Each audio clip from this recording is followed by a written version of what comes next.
So we're going to calculate the power, so put a box around that. Current is 2 amps, underline, and potential difference 230 volts, again, underline. We're going to write down the values, so P equals P, I equals 2A, so the current and the volts, 230 equals V. We have P, I, and V, so our equation is P equals I times V, and now we substitute in the values, so rather than I, we write 2, V 230, put it into a calculator, 460 watts. For the next question, power we box, current 0.5 amps, and potential difference is 230 volts. So again, we write down the values. Because now we can see there's P, I, and V. We find the equation, P equals I times V, power is current times potential difference. So now we substitute in the values, 0.5 times 230, and that comes to 115 watts. For the third question, again, power, current, and potential difference. So again, we find in power, so P equals P, I equals 0.25 amps, and volts is 12. Again, we have P, I, and V, power, current, and volts. So P equals I times V, which is then 0.25 multiplied by 12. So that's a quarter times 12, which is 3 watts. For the next one, we have power that we're going to try and find. So put a box around it. Current is 15 MA, milliamps, and potential difference 230 volts. So this time we do have a conversion, the milliamps. Now milli, that's less than 1, so we need to divide by 1,000. Milli is small. So 15 divided by 1,000, 0.015 amps. Again, we have P, I, and V, so power is current times volts. So that's the 0.015 multiplied by 230, and in a calculator, that gives you 3.45, and the unit for power is watts. For the next one, current is 2 amps, resistance is 100 ohms, and we're going to calculate the power. So again, P equals P, that's the unknown. Current is 2 amps, and resistance is 100 ohms. This time we have a different symbol, R, so it's a different equation, I squared times R. So that's 2 squared times 100. So let's simplify that, so that's 4 times 100, so 400 watts. And for the final one on this page, power, current, and potential difference, trying to find power, so P equals P. Current is 2 amps, and potential difference 0.2 volts. So we check what we have, so P, I, and V. So this is back to the other equation, power equals current times potential difference. Substitute in the values, 2 times 0.2, which then gives you 0.4 watts.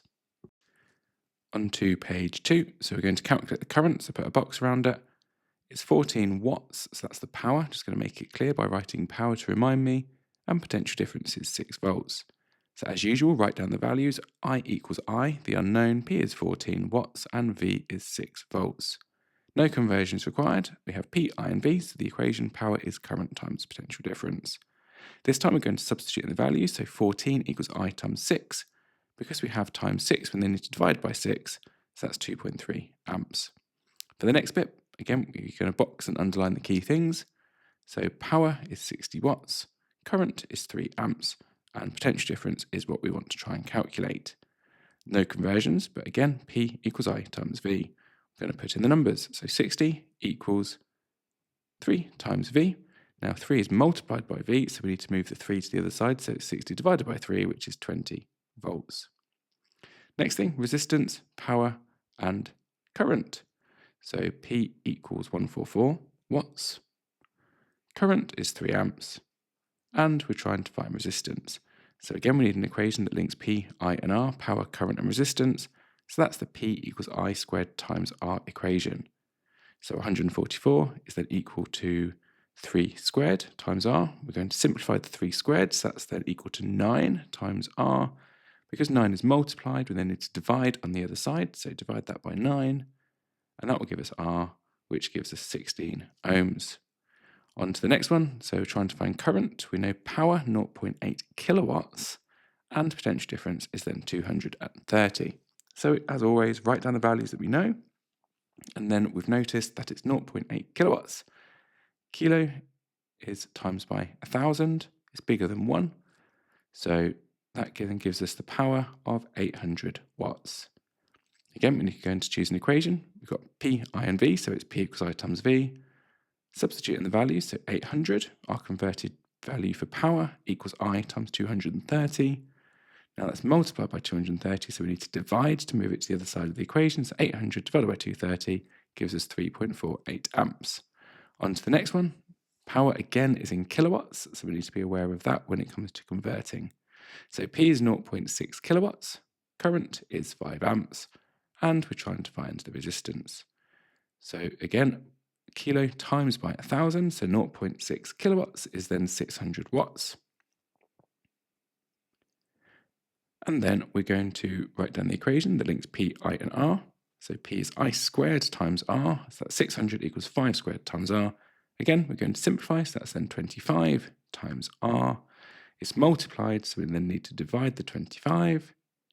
So 600 divided by 25 will give us the value, which is 24 ohms. And on to the last one. So 1 kilowatt. So again, we need to multiply it by 1,000. Resistance is 60. And current is what we're trying to find. Now, this is the hard one because we'll have to square root at the end. So power is then 1,000 watts. We then want to have an equation that has P, I, and R in, so that's P is I squared R. So 1,000 equals I squared times R, which is 60.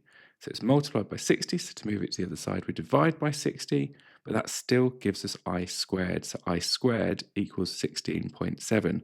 So I, we then need to square root 16.7 to get I, which then gives roughly 4.08 amps.